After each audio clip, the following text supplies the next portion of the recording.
Welcome, everybody, to the live stream of Prepper Talk Radio this week. We got Shane and Paris in the house as usual, and I am Scott. Welcome to the show. Hey, Scott. How you guys Hey, doing? Paris. What's up, guys? I like how I left you on the hook for a second. And I was like, there's a pause. Fill the gap quick. I did that on purpose. We got some fun people already in the chat. So if you're not normally in this weekly live, we do this every Wednesday at 6 p.m. Mountain. We got quite a few people already in the group chatting away, or on YouTube as well as on Facebook broadcasting live.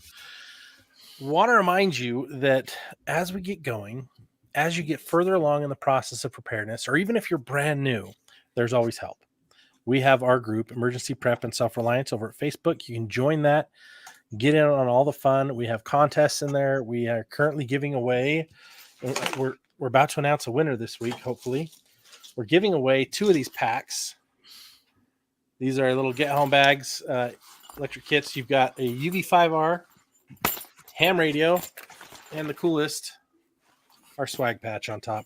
So join the contest. The first 2 people to get their next level ham license, whether you're starting off, whether you're going for the general, or shoot, you're going all the way, you can enter to win that contest. Just got to show us where you are currently, and when you get your license or that next level license, let us know. First 2 people get a cool thing. Now tonight we're going to be talking about hurricanes. Hurricane season's just starting. If you're living on the East Coast, you've been through this before. This is not a drill. This is a reminder. So we've lived, Paris and I have both lived in Florida for a while, so we've experienced this firsthand. We've got some of our own stories to share, but I want to remind you guys of a time that a lot of people are already forgetting about. Picture this, 2005, August. Living in New Orleans, living it up, having a good time, and come late August, Hurricane Katrina hits. Now, to give you a little bit of depth on that experience, it was devastating. It was deadly. 1,392 fatalities, 186 billion in estimated damages. Right, this is a Category 5, and for those of you who are unfamiliar, that's 175 miles an hour that this was clocked at. That's crazy, right?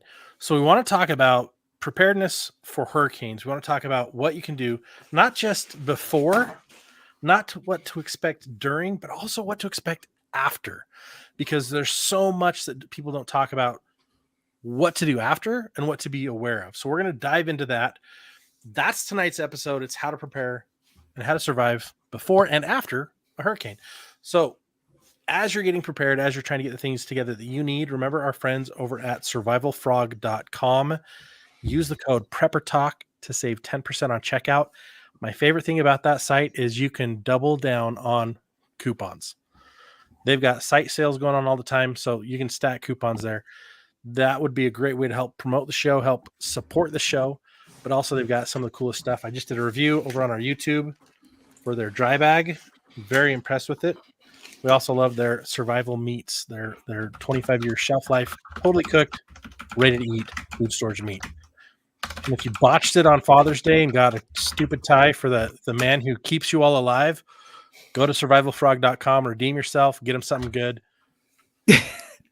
and be ready. Let's go. Oh, that's awesome, dude. Paris, let's hear the news on what's going on with hurricanes right now. So I don't know if you guys know, I have a cool website that I usually touch base on, and it's called windy.com. Windy.com. And it kind of shows the whole world what's going on with wind and tides. This you can see. It's just laid out flat. This is not a proof that the Earth is flat around. The way that this has to show on the website shows is showing the whole world here. But if you zoom in right now, and I know that Rebecca actually, I think, was talking about, who's in our chat right now. She says to us, perfect topic for me tonight as I sit here packing for the 1,000-mile move to Florida. I don't know if she's, so this actually hurricane is hitting the Gulf of Mexico, and it's headed towards Tampico, looks like Tampico, Mexico. So it's just south of Texas. But I'm sure the winds as they build up are going to be starting there. As you can see, this cool website tells you that's kind of where it's going to be forming. And then it tracks it throughout the time frame. So windy.com. And there's a bunch of other numbers here. I'll put a link in the description so that you guys can take a look at that and see for future reference. But that's something that I think is fun. You have a bunch of different things over here that you can look at, but that's a hurricane right now. The first hurricane, I think, is Hurricane Alberto, right? Is it hurricane already, or is it still tropical storm? Well, yeah, it says here first hurricane of 2020. I got a notification. It was the first hurricane of the season. Alberto is just a tropical storm after all. So right now it's just a tropical storm. But anyways, I thought that was a cool website to show people right off the bat too about where they could go if they want to go look and see how things are moving and progressing with these winds. So anyways, yeah, Hurricane Alberto is happening right now in the Gulf of Mexico. First one of the season. It's not a hurricane yet. You're right. Definitely, yeah. As according to 3 hours ago, New York Times call it Tropical Storm Alberto. And now I can't stop thinking about a stupid Disney movie that has an Alberto in it. I'm like, oh, Alberto. But anyways, and it's all about the water too. So hurricanes, like you and I both live down there. We've all endured crazy storms. Listeners alone have had so many amazing stories as we've covered different topics this year. The thing that I think about first is I love hurricanes in the fact that you have a huge advanced warning system available to you. Mm-hmm. Usually you have days to get ready. You've got time. And so it kind of comes down to what is my plan? And most oftentimes, like when I lived down there, it was like, okay, is this a shelter in place storm or is this a evacuation storm? And it's not one of those things where you can wait to the last second to decide, because then it's too late. And so we're going to be talking about this, and it looks like we've got some fun comments already in the group.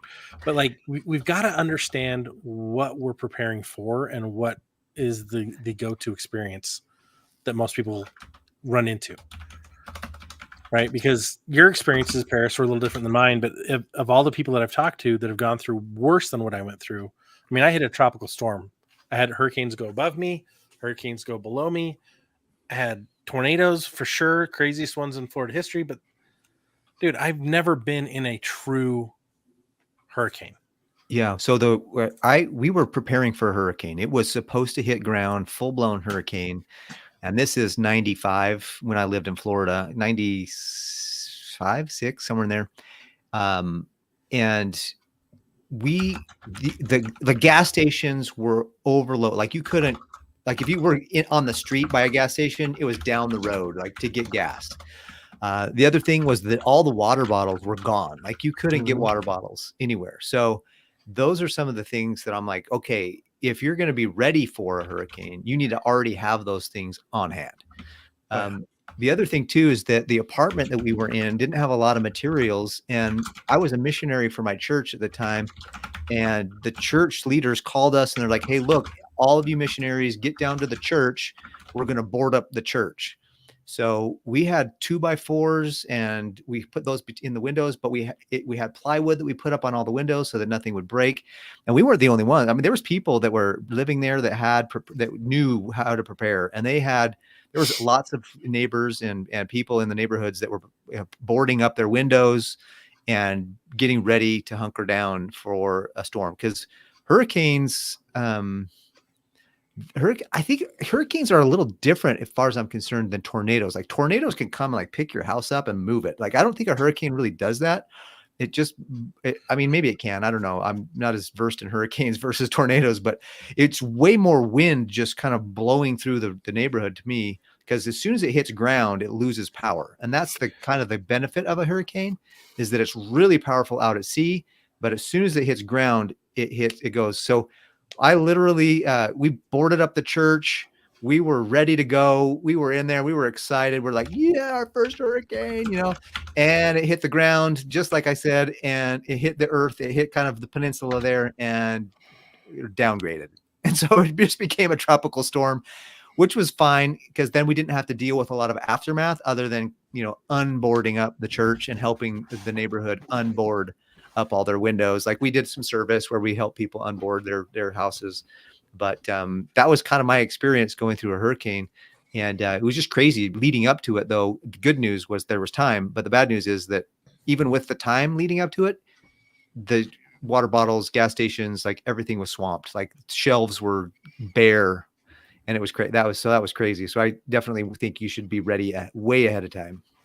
Yeah, and I think there's things that you can definitely prepare for, especially with a long amount of time. Obviously, hurricane is, you can see it a long ways off, that you can tell where it's going to come on land, and just like Practical said here, he says you never want to be in a hurricane, right? Mm-hmm. I think I agree with that one. Where if you're going to take the hit, it's time to get out, unless maybe you've been through one before, you've got high ground, you can board up your windows, and you're confident that you're going to be safe, right? I personally do not want to leave my home base, but if I'm going to get flooded out, okay, it's better safe than sorry to get out, right? And I haven't been in a big storm like that, other than just local storms. We did have a windstorm this week. What's today? They're just on, I think Tuesday we had a windstorm, and it was gusting to 60, which is not, getting close to hurricane winds, which are 74 miles per hour. And it was a lot of debris in the neighborhoods. Fences had fallen down, and things like that. Had to go clean up and help some neighbors and such. So I got a little bit of a taste of a windstorm, and it was blowing for a couple hours. Obviously, tornadoes a couple of minutes, a couple of seconds, but devastating. And if you can see that coming, especially what I saw this Tuesday, fences falling over, fence because of rotted fence posts, or vines on one particular fence. Vines had climbed this fence, a chain link fence, and it acted like a big sail, just tore that fence right down. And things that I had not anticipated, like, okay, now I've learned that this is probably a bad idea. Keep your vines from off your fences. And just things like that, simple little things like that might be stupid, but little lights that go on and say, they say, oh, this is what I need to be aware of. We talk about all the time that we want to be able to sleep through any storm, right? I can sleep through the storm. A hurricane, maybe not so much, right? Well, there are more dangers than just wind in a hurricane. Well, there's the wind, there's the debris, there's the water, there's the flooding, there's the ocean coming up over the edges of the land, but there's also like electrical issues. And if you want to sleep through that kind of storm, my feeling and thought is get out of the path, right? And that's why we always talk about always having a minimum a half tank of gas in your car, and storing enough gas to fill 1 to 2 more cars on site, right, in your home, wherever possible, and always keep those in safe containers outside of the house, right, in a shed or in other building, preferably not in your garage or anything attached to the house. But that, like, the reason for that is this: in a hurricane, most hurricanes typically are between 200 to 300 miles across. Yeah, your evacuation is way limited when you have that big of a range. And how far can your car go on one tank or half a tank? So this is the stark warning to those of you who are like, oh, I got a quarter tank, I'm still good. No, you're not. Like, this is hurricane season. Make sure you're at a half, if not 3/4 at all times, so that you have gas on hand and you have other gas on hand to be ready to depart. I think that in and of itself, the mobility issue, solve that first. Then let's look at what needs you have for the trip. Or if you're in a place where you can't just evacuate, what can you do to reinforce? And you touched on that, Paris, with boarding up the windows. There's certain places you just can't stay. So you have to have an alternate of where you can go that is at least out of the core of the hurricane. I would say these high-rise buildings, unfortunately, that's kind of the sardine Agenda 2030 buildings they're stacking people into. And those higher up you go, the more, I feel like anyways, it's the more dangerous it can be. So, of course, if there's we're not doing a episode on tsunamis, but you want to be higher up if there's a tsunami, but if there's a hurricane, you probably don't want to be high up on one of those towered apartment complexes.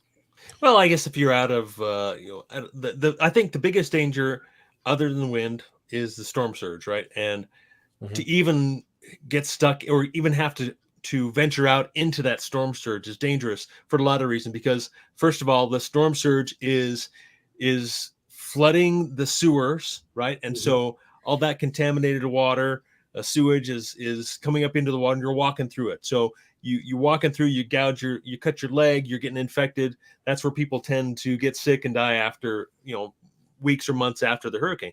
But so typically you want to avoid not even walking in that water. So, but if you're higher up, you've got supplies, and you can stay high and stay dry for the time that takes for it to dry out. That's my preferred situation personally. But like some of these comments, people don't even who live in these areas, they think, oh, it won't happen to me. It'll pass by. They've said that before. It hasn't happened, and then it does happen, and people aren't prepared and they get caught unprepared. So it I would say it doesn't take a whole lot to be prepared for a couple of weeks, right? And that's typically a couple of weeks to a couple of months, what it takes to kind of recover from I don't know about category 5. That takes a little longer depending on the damage, right? So just get out of the way. If you got a place to go. Yeah. Definitely much more simple, especially if you're not prepared, and you're not prepared, and but then those people don't know they're not prepared, so it's kind of a conundrum, right? Because people tend to stay, or people tend to listen to the authorities, right? Using the air quotes, use the authorities. If they say get out, people will tend to panic, and that was one of our words of the day on the Facebook page, our emergency prep and self-reliance page, is panic, right? And the word, let me go back here for the panic definition here. Let me go here real quick. Sorry. Where is it? Was it? So while you're looking at that, like Yeah, the go ahead. thing about this is there's so much you can avoid by not being there, right? If you don't want to if you want to keep your kids safe, teach them how to avoid conflict, right? It's the same thing in the world of preparedness. Avoid the conflict. Conflicts are potential disasters. We plan for them, we prepare for them, and then we execute our plan to avoid those dangers, to minimize risk. That's the whole focus. We're trying to minimize risk, and you can't do that without a plan. So it all starts with the planning. Let me know when you find it, and we'll. Oh, I cut found back. it here. So Okay. yeah, panic. The word panic from the Webster's 1828 dictionary is a sudden fright without real cause, inspired by a trifling cause or misapprehension of danger. And I thought that to be curious, because I don't know that that's the definition nowadays of panic. Panic is people see something to be real, a real danger, whereas this is describing panic as not really a real danger, but being concerned otherwise. And it's really because of not having the right information or having the right knowledge, or even having experience of, say, being through a hurricane, or any type of event like a tornado or whatever, like we discussed a couple of weeks ago. But we put Well, I think this, Jeff put this up on here so that I think it was perfect timing, obviously, Jeff, Web Dad, that we don't want, that's our goal, is not to panic, right? My comment was those who are prepared can ignore this post, right? The word panic. I don't panic. I can't think of anything Yeah. when I might panic, but I should probably Well, expand that thinking a little bit. it's interesting because Practical just pointed out that there was the Teton Pass collapse just recently. Not hurricane Mm-hmm. related, but it was unexpected, right? Let's go back to 2005, Hurricane Katrina. Why was that so bad? It's because all the levees failed, right? People trusted the levees to stay intact, levees that had not been maintained. And honestly, I don't know that even if they were maintained correctly, if a category 5 would have still let that pass, right? Probably Mhm. still would have done a lot of damage. But they're below sea level in New Orleans. I had a chance to go down there after Katrina a couple of years later and check it out, the graves, all the graves are above ground in every cemetery I went to. It was fascinating. Here we make sure we bury things 6 feet deep, but there they have these concrete I forget the word, but these concrete Vaults or vaults above Mhm. ground that they then put everything in. Mhm. And after Katrina, I mean, it took months to get some places power back on. Well, You know, obviously with the high groundwater, they can't dig into the ground. But if Mhm. the cemetery gets flooded, guess what happens? Everything Flood. pops up out of the ground. Yeah, All you those can't coffins, all those vaults will pop up out of the ground. And man, that would be creepy to see that Well, and that happen. did happen, and that was one of the Yeah. challenges they had, right? So you've got to look at everything that could go wrong and expect it to go wrong, so that you can know what to be better prepared for. Have an alternate, so you don't have to deal with it. Other big problems that happen where people were getting stuck because the waters came in so fast, they'd get stuck in their homes. They'd climb into their attic with no way to escape out of the Hmm. roof. Hmm. No side windows, no ventilation shafts, nothing to get out. And so the thought then is okay, do we store a chainsaw in the attic just in case, right? Run to the pawn shop, get one of those, throw it in the attic just in case with a tank of gas, seal it off, leave it up there. I don't know, You cut your roof, cut out your roof to get out. but have a way, right? Have a solution. You can do a lithium ion battery powered chainsaw to cut a hole out of the roof. Yeah. And that's a little safer to store inside. But have a path, have a plan, have a way out. Don't just trust everything around you to survive and keep you safe. Have your plan to keep you safe, to eliminate the disaster. Um, always have dry storage up off the ground. If you can have it in containers that are waterproof, even better, right? I had the friend when I lived in Palm Bay. I had this family. They were the most fantastical rednecks I'd ever known, and they were the coolest people. They had stacks on stacks on stacks of prep stuff, and everything was 3 feet off the ground. And I'm like, I'm used to Colorado growing up where everything's in the basement. Hmm. And I'm like, why is everything so high up? And they're like, boy, we have hurricanes. And I'm all, oh yeah, that makes sense. Okay. And they had all these big plastic bins that they would then duct tape above and around, and then they shrink wrap them. And I'm like, that's brilliant. It was off the ground, it was up high, and they they had them on these racks with little cage doors in front so they wouldn't float away. Mhm. Brilliant. Everything was bolted into the walls. I wish I could have been there while they had some massive storms happen so I could see just how effective it was, but they were planned. They were prepared. They also had a couple of airboats. They also had a couple of other tools. Like, this is the most like gear and like heavy dominated like prepared family that I knew while I lived out there. And it was fantastic. They had a land clearing company, and so they had big bulldozers. They had all kinds of cool stuff that they could use, and they did use from time to time to help out in emergencies. And I'm But if sure you it don't came have, from having done it wrong at some point in the past, knowing, hey, the next time this happens, this is what we're going to do to be right, ready for. So and it's that's like awesome. learning from history too, learning from Mhm. the failures and the successes of their family, because they'd lived there generationally. I mean, they're, I think, fourth or fifth generation Floridians, just the most fantastic people. But man, they were solidly prepared for just about anything. That's so cool. Well, I think another thing I was thinking about is obviously when there's flooding, not all areas flood, right? It's just the low-lying areas in particular. But and if you know you're out of the flood zone, it's still going to affect you because your water will likely be contaminated, as well as the sewers, so that Mhm. you can't drink the water coming out of your tap. Most of the time, or often, that's the case. And usually, the authorities will put out a warning, say you need to boil or drink bottled water or filter or whatever. So that's another huge impact. We of course recommend storing water, at least 2 weeks to 3 weeks worth, 1 gallon per person per day. That's not a lot of water.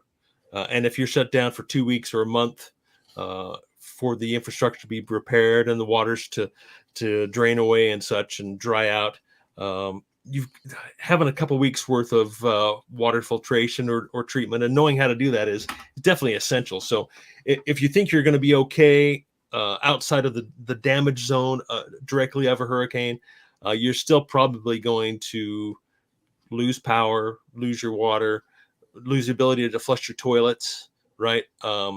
So definitely take that into consideration. If if you have a place to go, otherwise, probably best, because what I saw through, I guess, Katrina is just a lot of homes just being completely abandoned.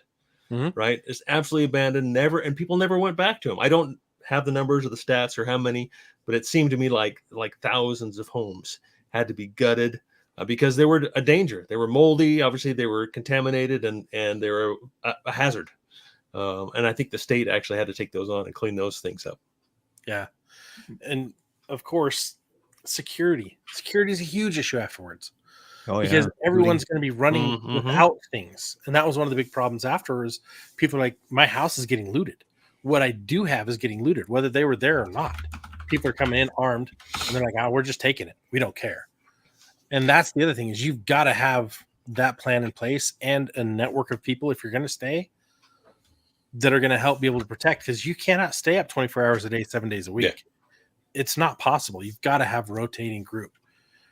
And keeping all of your ammo dry, right?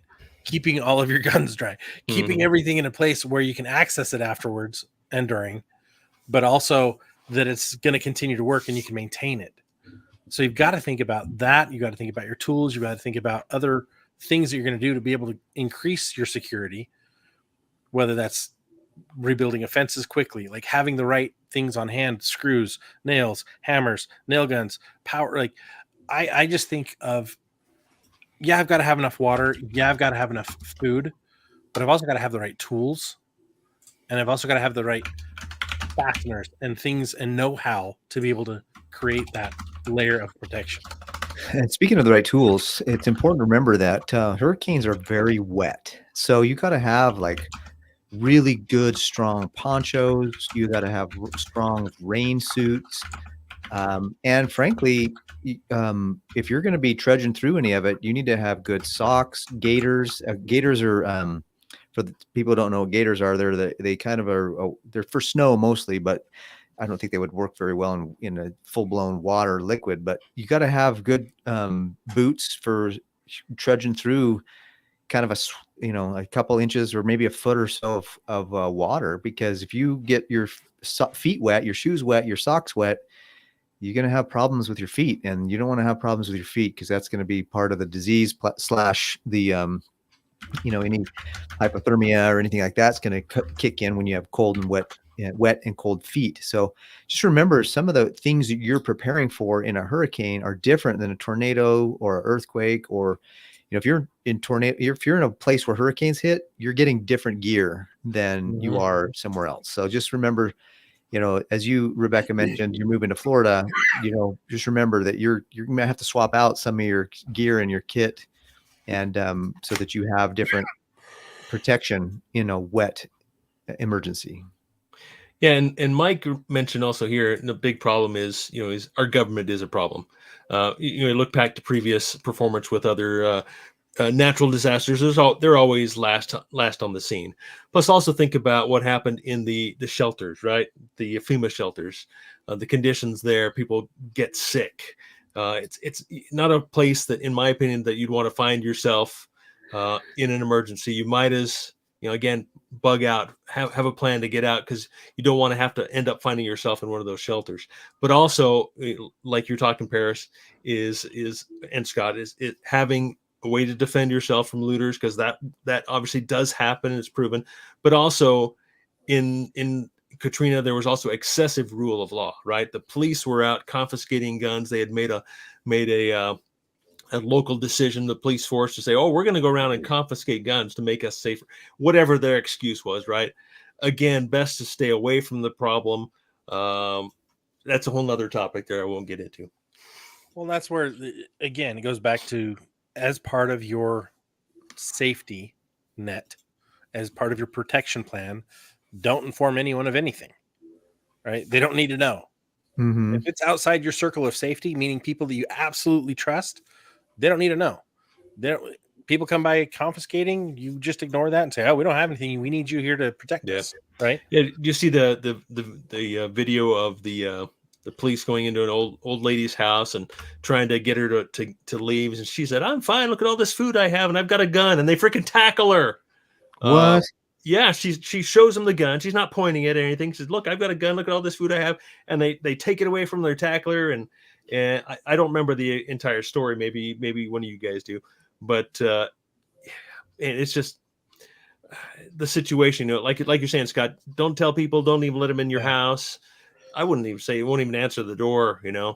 It makes for a very tricky situation with so many things you've got to take into account, from the waters, water purification, the wind, the damage, whether your house is going to be stable after the storm, and then looters and police and excessive real everything. It's quite overwhelming. I can imagine it would be. I haven't been through it. Well, it's interesting. It's like we, in our family preparedness plan, like we thought about flooding, because at the time we were building our initial planning, we lived in an area where they had a flood years ago, and the flood was all over that neighborhood.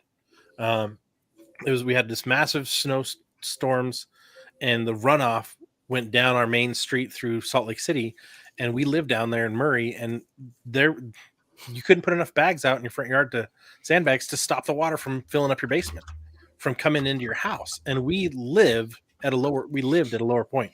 So one of the things we added was armpit hip waders, the hip waders with good rubber boots on the bottom. We had those for my wife and I so that we could take care of stuff and not be worrying as much about the water. But yeah, you have to think about, what are all my scenarios and what can I better prepare for? Practical just posted, just be naked during the storm. When it's over, dry yourself and then put on dry clothes. Yeah. I don't want to have to go recover somebody who thought that was a good idea. And I'm knocking on doors to make sure my neighbors are okay, and half of them are flashing me. No, thank you. No, thank you at all. That's funny as heck. But absolutely keep your stuff out of the way and dry, like as best you can.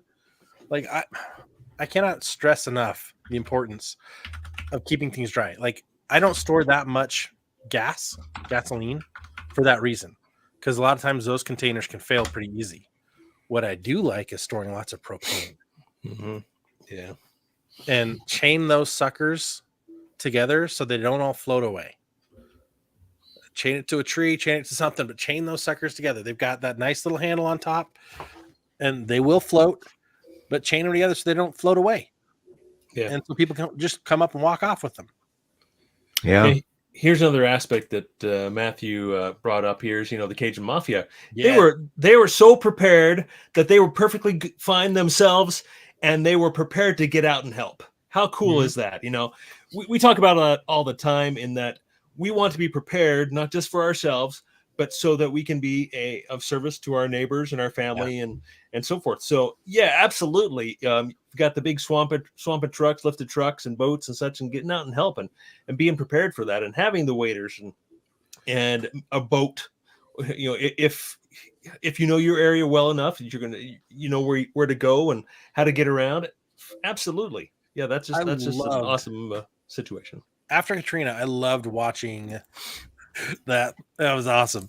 The Cajun Mafia rolled in with all their airboats, with all their big lifted trucks, with all their boats, their little fishing boats and everything. And there was always a guy on the boat with a gun, big rifle, and two guys helping. And that was in case if someone's like, oh, I'm an opportunist, I'm going to take their boat and do stuff. No, nobody did that. They had their own security. They worked in teams. They took care of so much. They did the bulk of all the rescuing. And they got almost no coverage. But they did. And they got a lot of flack from the police too, because you're not authorized to do this. You're not. Oh, screw you. Yeah, they're doing the best work. What are you doing? And that what's funny is like, and not to bag on the police, but there's so many of them used to say on their cars to serve and protect, and now those statements are gone. Right? It is our responsibility, if we have the capacity, to help wherever we can. That's why we do the podcast, to help people. But if you're in the area and you've got resources and you can help somebody and you don't, that's between you and God later. And I don't want to have that conversation with God and him say, hey, Scott, you had the opportunity, you had the resources. Why didn't you help these people? They all died because you didn't help. I want to be on the side where he's like, hey, I know some people passed away, but you helped a lot of them.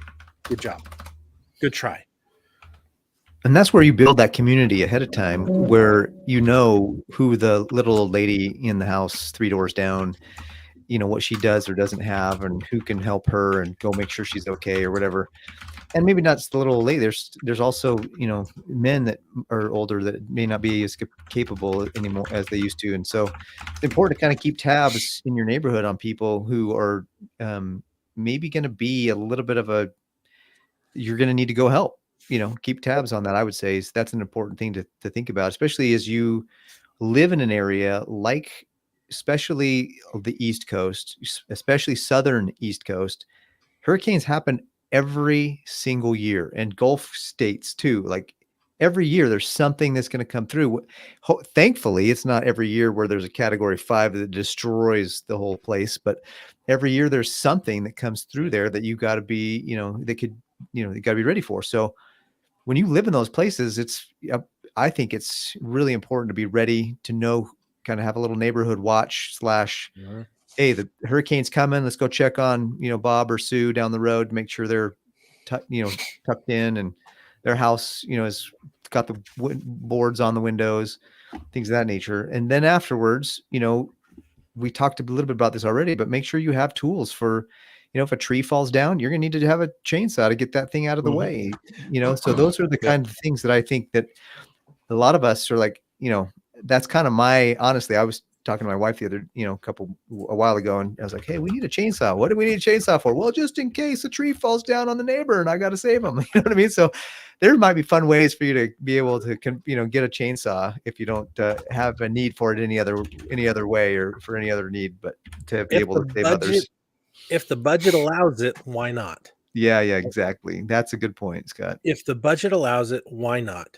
I look at it this way. It's like, as I do my own personal study, as I do my own growth as a person, as I work on things around my house and identify things that are good and bad and things I need to fix, maintenance that's overdue, like I try to prioritize things, right?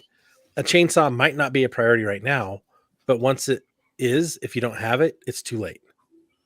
Mm-hmm. So look at it as, okay, is there a likelihood of me using this? If I've got the funds, might as well, right? And honestly, here's the thing. I've been studying the Old Testament a lot lately and trying to understand tithing. Just popped in the other day and I'm like, this is really interesting. Did you know there's 3 tithes that were commanded? There was the Levitical tithe, which is 10% of your crops and cattle yearly. And that went to support the priests that worked the temples. Then there was the festival tithe, and that was a portion of grain, wine, oil, and the firstborn of the herds and flocks to be enjoyed by you and your friends in the 7 festivals or 7 feasts. And then there was the charity tithe. That one was 10% of all income or resources every 3 years to go towards orphans and widows. Interesting. And I'm like, whoa, we've kind of gotten away from that. We now use air quotes money, fiat currency.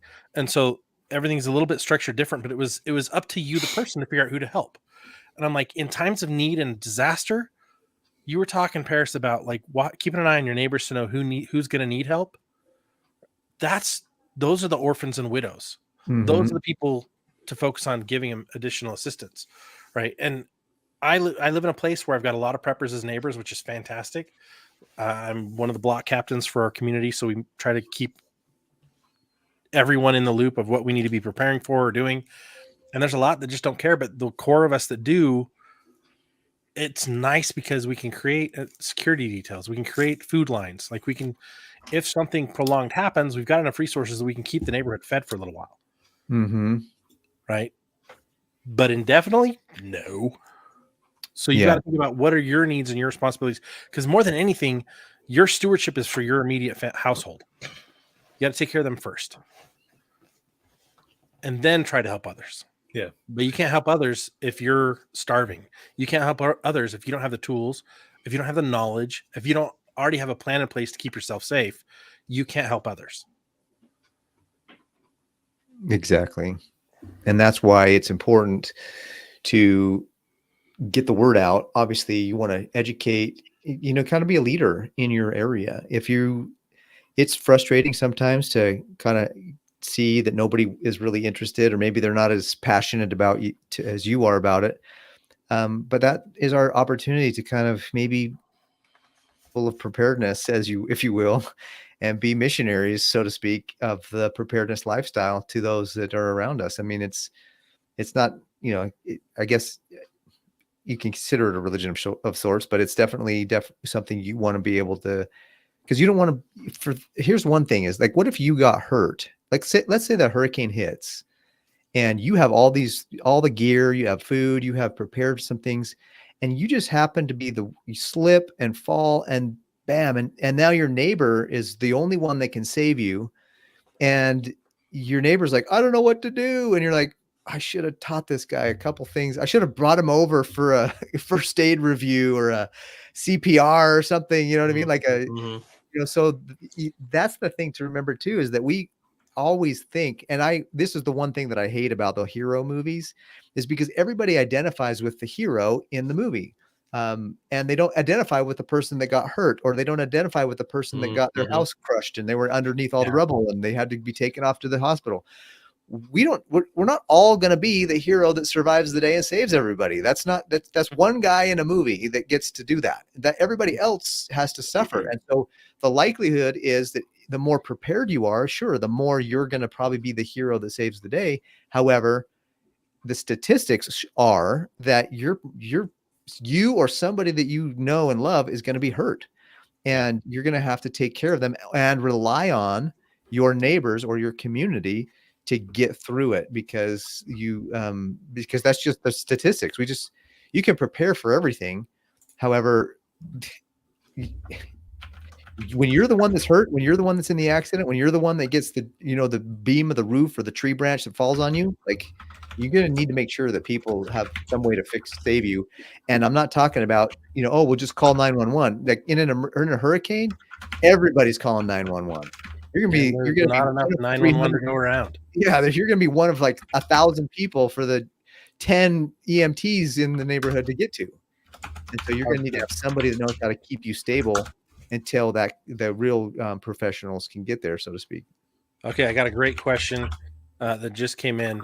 Rebecca, she wants to know, if a hurricane's hitting you in the next 24 hours, what are the top 5 items that you make sure you have out and ready to go? I think this is a fantastic question. For me personally, I've got my go bags ready to go at any time, right? Those contain, and we got a list of those on our website. If you want to go download those, go to preppertalkradio.com and you can download a list of what you should have in the go bag. That includes important documents, copies of things, for both insurance as well as for survival stuff. But first and foremost is have those ready at all times. I rotate those every 6 months, spring and fall, just so I have seasonal adjustments. That first and foremost is my number one thing. Number 2, important keepsakes that we don't want to get damaged if we can, because there are a lot of people in my family that matters a lot to them. But for me, it's get my family, what food I can take, what protection I can take, and get out. Because in a hurricane scenario, I don't want to stay there ever, and get out early, because if I have all this stuff ready, which I do, and I have all my bins in different places that I can prioritize and grab and just go, I want to get out first so I'm not stuck in all the traffic, because it's going to be gridlocked and it's going to be a problem. So I grab those things and I can just load and go. I can be out of my house in probably 10 to 12 minutes with kids and everybody in tow. And then you just drive till you're out of the range. Well, that's the other thing, is where are you going to go? Always, always, always, and this is part of our planning training that we talk about, have a plan on where you're going to go and make sure they know in advance that you're coming. And as Matthew pointed out, make sure your neighbors know if they're staying that you're going. Mm-hmm. Right? Even if it's leaving a waterproof note on the door, evacuated. Yeah. So they don't have to worry about you. Or join the local with a Sharpie on the door. Yeah. I got a black door, so that won't work very well. But join the local CERT, and they give you resources for that. I was going to say, if you can't leave, I would definitely make sure, if you're in a hurricane area, you better have plywood and 2x4s to board up your windows. And if you got a bunker down, that would be food. It would be food and water, and then stuff to keep warm. and then board up your windows to make sure that you don't have any shards of glass flying at you, and then have I think I don't know if there's 5 things there. First aid kit. I'd probably have some first aid ready to go, anything like that, to, in case anything happened. But yeah, with 24 hours, I don't know if, I would check the traffic, check the freeways. Already have your escape route planned. Maybe have a secondary route, and obviously when the freeway backs up, so do all the other side roads and such. So you may not even be able to get out with only 24 hours to go. I mean, that's something I would definitely take a look at. So I kind of interpret that question to mean, okay, what would you do if you only had 24 hours to prepare? Like you say, board up the windows, make sure your generator's working, right? And you've got fuel. It may be too late to get fuel at that point as well. But one of the things I liked about Florida was that every church, every Latter-day Saint church was designed as an emergency shelter. Mm-hmm. They had almost all of them were reinforced, oftentimes steel reinforced windows or mesh reinforced windows, and they were all cinder block reinforced concrete buildings designed to be emergency meeting locations. And so if you're worried about your home not being able to last, that's a real quick, easy backup, right? A better place to endure harsh weather. Yeah. But no, you have to know beforehand, right? You have to plan beforehand. And that, I think, is the biggest, most important piece that everyone seems to miss is pre-plan. Primary, secondary, and tertiary plans. PACE, P-A-C-E, primary alternate contingency emergency. Yeah, absolutely. All right, that's even better. Like practical mentioned there. Yeah, absolutely. I think one of my last comments would just be, something we haven't talked about is really kind of the emotional health or the emotional issues this causes to people who go through it, especially if it's have some kind of traumatic experience, which I can imagine a few levels of trauma. I've been through a few things, and I hope that I would be able to handle it bravely and calmly. But I just don't know. And that's where preparedness and planning and practice really comes into play, so that you can be calm during those situations, and then also how to notice mental health issues in your family and others afterwards, so you can comfort and help those people as well. Because I can imagine it would be very difficult to go through a situation like this. Absolutely. I was going to mention that on the financial side of things, well, actually 2 things I'm going to mention. One is I was surprised when I lived in Florida how many houses were built out of cinder block, and that's way more durable during a hurricane than wood framing. So the good news is that if you're living in an area like that where they've already built homes, probably they've built them with the specs for that area. So make sure your house is built strong enough to withstand. The other thing is that a lot of those areas will have, from a financial perspective, they'll have insurance.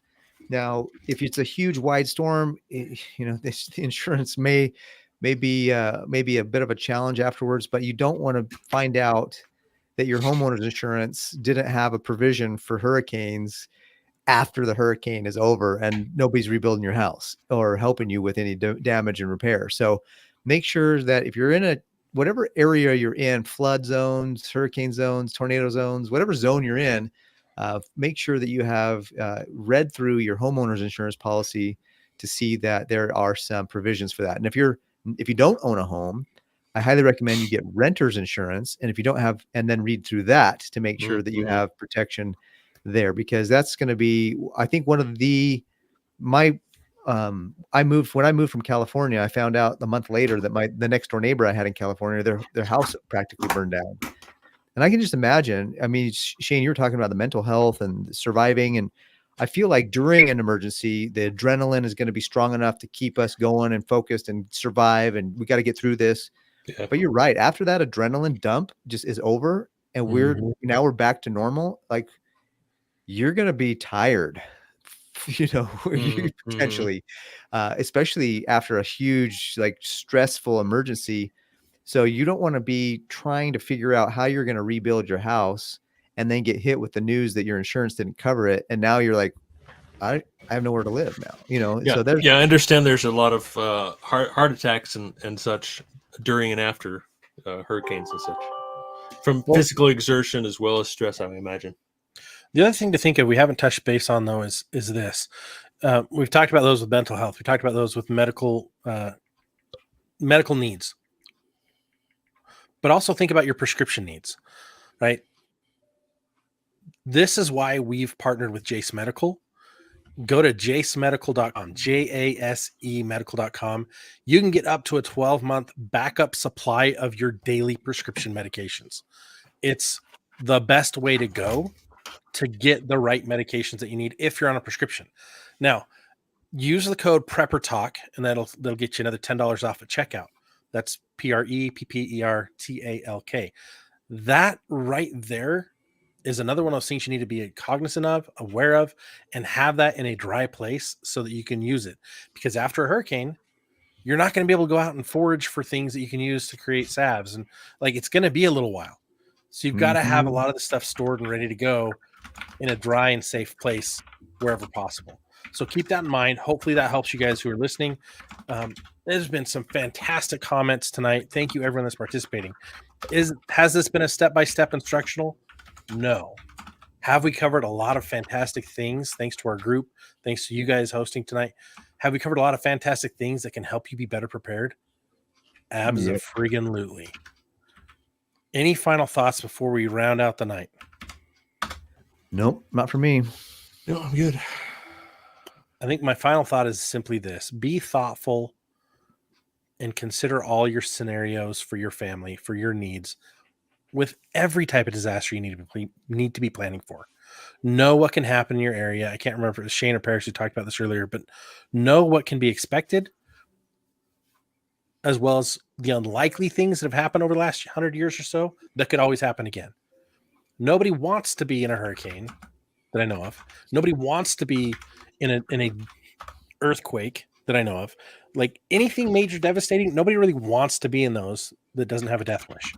So let's look at ways we can eliminate as many of those contingencies, any of those emergencies from happening in our life. And the better we can live ready, the less a threat any of those things can pose on you and your family. So until next time, stay focused, stay ready-minded, keep that head on a swivel, be a swivel head.